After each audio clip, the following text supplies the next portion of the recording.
Hello everyone, this is Kundan Kumar Mehta and you are watching your अपना वाला channel, प्यारा सा चैनल मेरिट यार्ड। तो आज के इस वीडियो लेक्चर से हम लोग क्लास 9th का बायो जो है उसे स्टार्ट करने जा रहे हैं। तो हम लोग स्टार्ट करने से पहले ये देख लेते हैं कि जो बायोलॉजी है उनमें हम लोगों को कौन कौन सा चैप्टर जो है स्टडी करना है। तो जो फर्स्ट चैप्टर है बायो का उसका नाम है the fundamental unit of life. Second chapter tissues.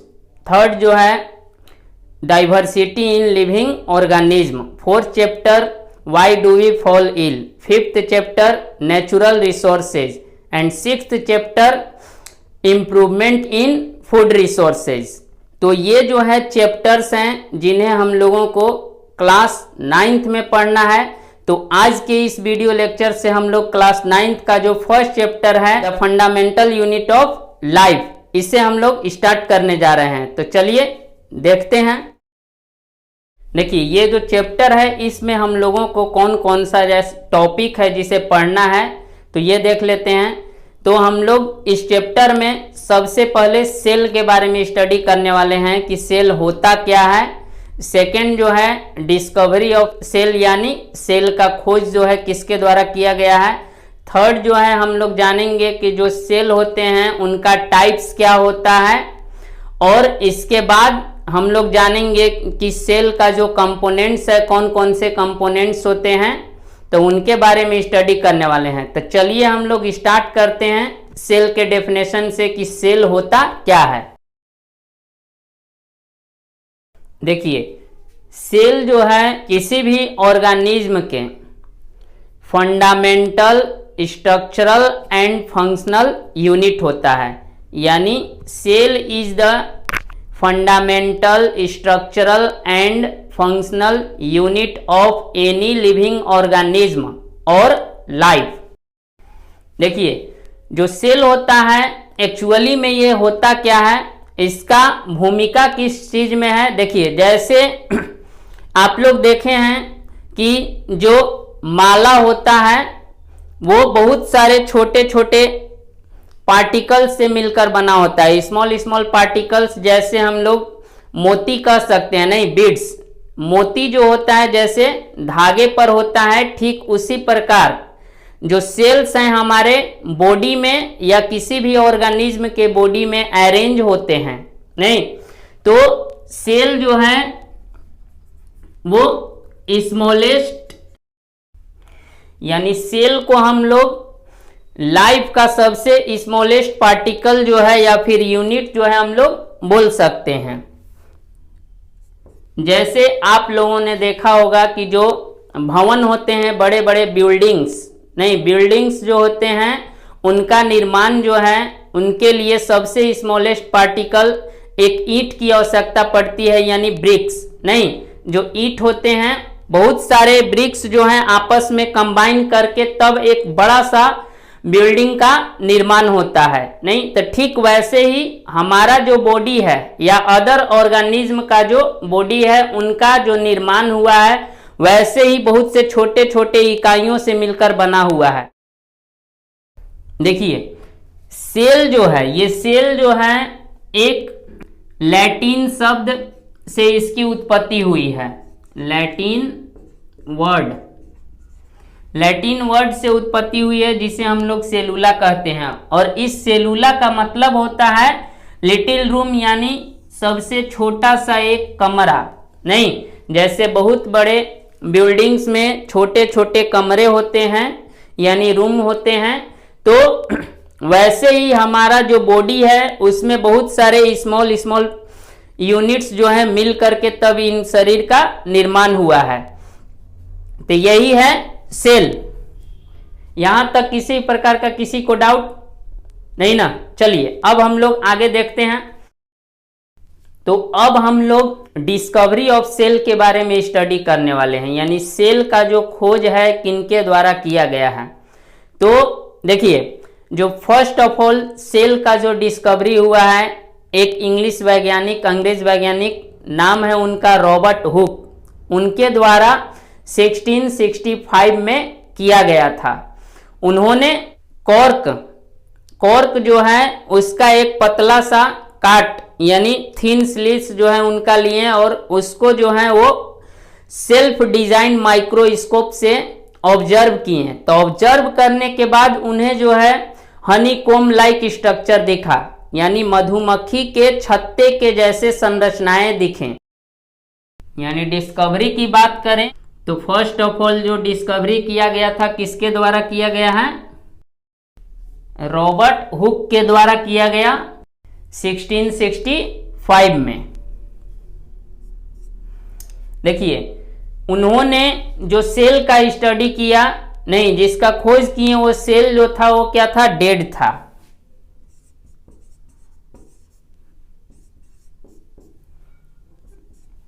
Dead cell, और डेड सेल को उन्होंने किस चीज में देखा था पहली बार? किस मटेरियल्स में या किस पदार्थ में? तो वो था कॉर्क। नहीं, कॉर्क में जब उन्होंने सेल्फ डिजाइन यानी स्वनिर्मित माइक्रोस्कोप से जब देखे तो उन्हें हनीकॉम लाइक स्ट्रक्चर मिला।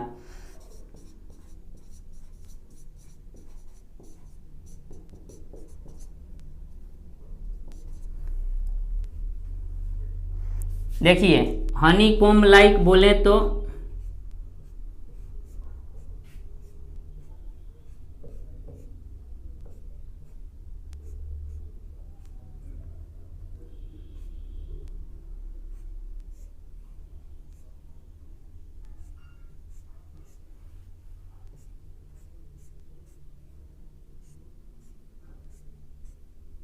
देखिए ये है हनीकॉम लाइक स्ट्रक्चर, मधुमक्खी के छत्ते जैसा। ये जो एक कंपार्टमेंट की बात कर रहे हैं, स्मॉल जो है रूम के जैसा दिख रहा है, इसी को उनके द्वारा सेल कहा गया।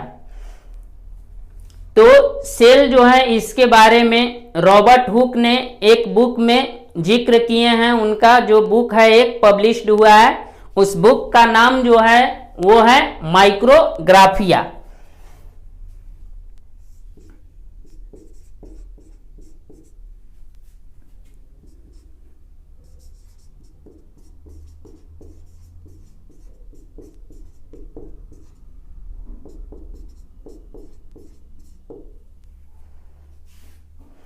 अब देखिए हम लोग अभी तक यही पढ़े कि जो सेल का डिस्कवरी हुआ है वो नॉन लिविंग सेल था यानी डेड सेल था।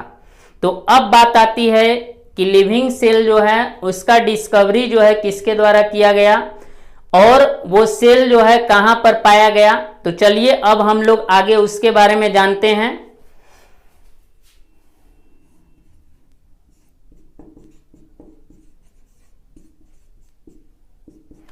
देखिए जो लिविंग सेल है इसका डिस्कवरी जो है सबसे पहले एंटोन वॉन लीवेनहुक के द्वारा 1674 ईस्वी में यानी 1674 में किया गया। और ये जो है लिविंग सेल को सबसे पहले पॉन्ड वाटर में देखे थे, यानी तालाब का जो पानी होता है उसमें इन्होंने देखा था।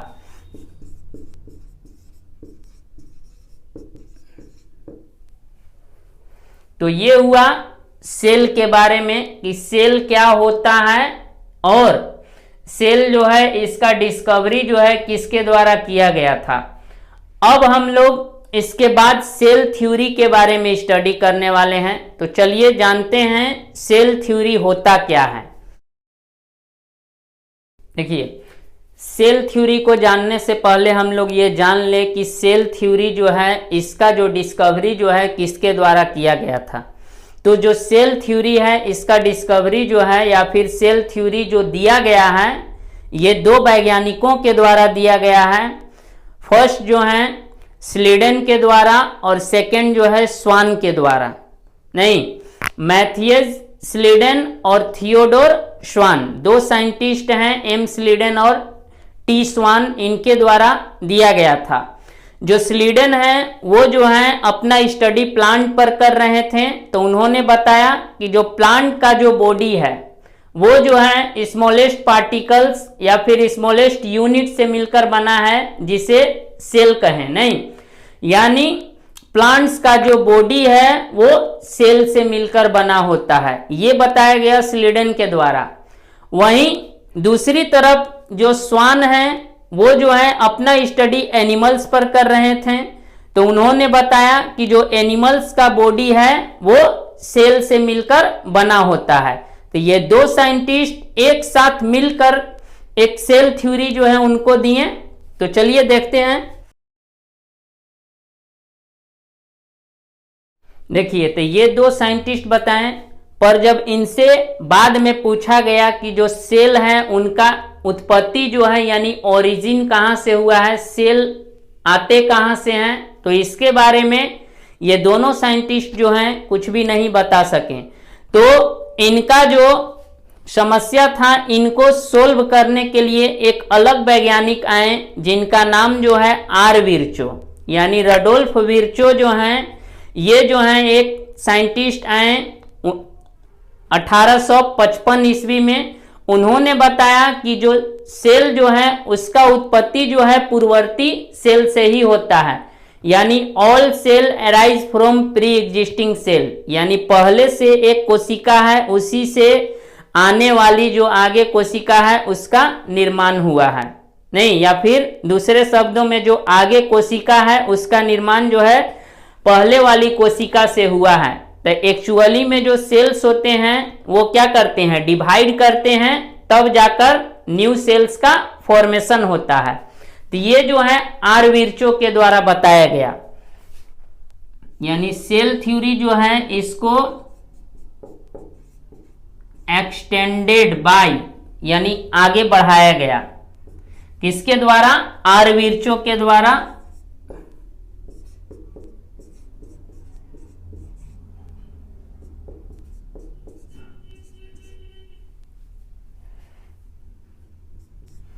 आर विर्चो के द्वारा क्या बताया गया था,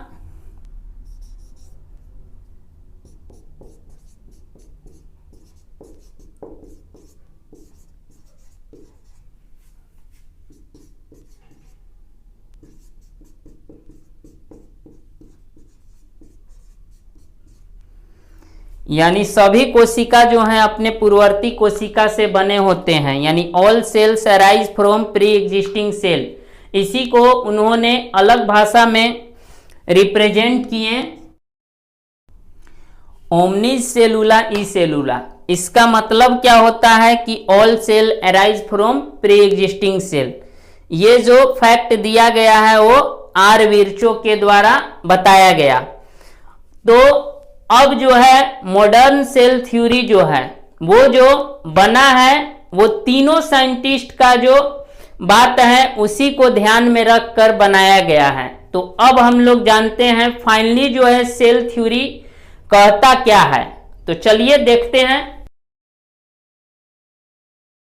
देखिए, अब सेल थ्योरी जो है उसका कुछ पोस्टुलेट्स दिया गया है, तथ्य बताया गया है, तो उसे हम लोग समझते हैं। फर्स्ट जो है सेल थ्योरी के द्वारा बताया जाता है all living organism are composed of cells and products of cell, यानी जितने भी ऑर्गेनिज्म हैं उनका निर्माण जो है कोशिकाओं से होता है और कोशिकाओं से ही उनका उत्पत्ति होता है या फिर कोशिकाओं के ही बने हुए हैं। सेकेंड जो है बोला जाता है कि सेल जो है वो स्ट्रक्चरल एंड फंक्शनल यूनिट है लिविंग ऑर्गेनिज्म का।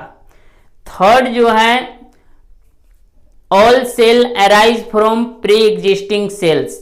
तो ये जो हैं सिद्धांत दिए गए हैं सेल थ्योरी के, नहीं, तो इसे हम लोग देखते हैं। तो ये था आपका सेल थ्योरी। अब हम लोग कुछ फैक्ट के बारे में स्टडी करने वाले हैं, जो तथ्य हैं, नहीं, एन ओवरव्यू ऑफ सेल्स, यानी ऊपर ऊपर हम लोग जानने वाले हैं कौन कौन से सेल्स जो हैं उनका साइज क्या होता है, सेल का शेप क्या होता है, अलग अलग शेप और अलग अलग साइज, नहीं, different different shape and size. तो चलिए उसे देखते हैं।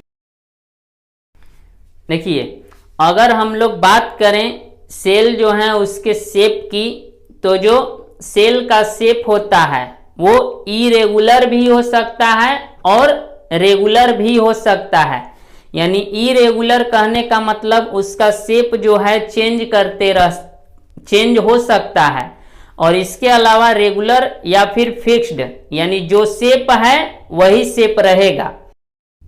इरेगुलर शेप की बात करें तो एग्जाम्पल्स आपके अमीबा हो गए। इसके अलावा WBC के सेल जो हैं वो इरेगुलर होते हैं। रेगुलर की बात करें, रेगुलर और फिक्स्ड, तो आपके जो एनिमल सेल हैं वो भी मोस्टली फिक्स्ड होते हैं, यानी euglena, paramecium, nerve cell, RBCs ये क्या होते हैं, इनका जो शेप है वो फिक्स्ड होता है। अब देखिए कुछ सेल के बारे में जानने वाले हैं कि उनका शेप जो है क्या होता है। जैसे तो उनका शेप जो है पॉलीहेड्रल होता है। पॉलीहेड्रल बोले तो ये यानी उनका जो कॉर्नर्स है या फिर साइड जो है वो ज्यादा होगा, नहीं जैसे आप लोग नाम सुने होंगे षष्ठभुज, 6 भुजाओं, 4 भुजाओं, नहीं 4 साइड, तो ये सब जो हैं ये पॉलीहेड्रल हो गए। इलोंगेटेड, यानी इलोंगेटेड का मतलब बहुत लंबा, सिलेंड्रिकल स्ट्रक्चर वैसा कुछ, तो नर्व सेल क्या होते हैं वो इलोंगेटेड होते हैं। RBCs जो हैं वो डिस्क्वाइडल होते हैं। डिस्क्वाइडल का मतलब है कि आप लोग जैसे पेड़ा जो होता है उसे देखें, या फिर जो आपका पियाव होता है, ये सब उनका जो शेप होता है वो क्या होता है, डिस्क्वाइडल होता है। तो RBC वैसे ही पाए जाते हैं। अब हम लोग सेल जो है, कुछ सेल जो है उनके साइज के बारे में स्टडी करने वाले हैं, तो चलिए देखते हैं। जैसे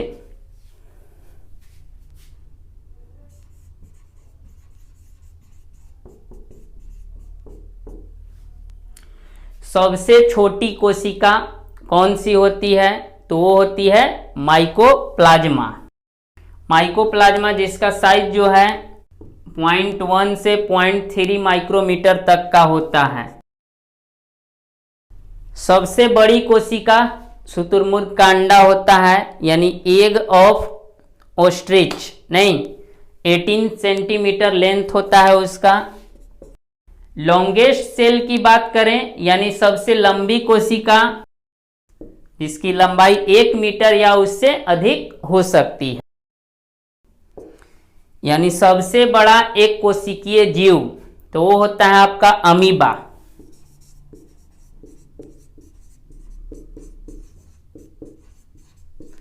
अमीबा प्रोटियस जो कि 60 माइक्रोमीटर का होता है। जो प्रोकैरियोट्स होते हैं यानी बैक्टीरिया, उनका जो साइज है वो वैरी करता है 1 से 10 माइक्रोमीटर, यानी प्रोकैरियोटिक जो सेल होते हैं उनका साइज 1 माइक्रोमीटर से 10 माइक्रोमीटर तक का होता है। यूकैरियोटिक सेल जो है उसका साइज लगभग 10 से 100 माइक्रोमीटर तक का होता है, यानी 10 to 100 माइक्रोमीटर। अगर प्लांट सेल की बात करते हैं तो सबसे बड़ा जो कोशिका होता है, यानी largest cell of plants, plant में अगर बात करते हैं तो वो होता है ओव्यूल ऑफ साइकस।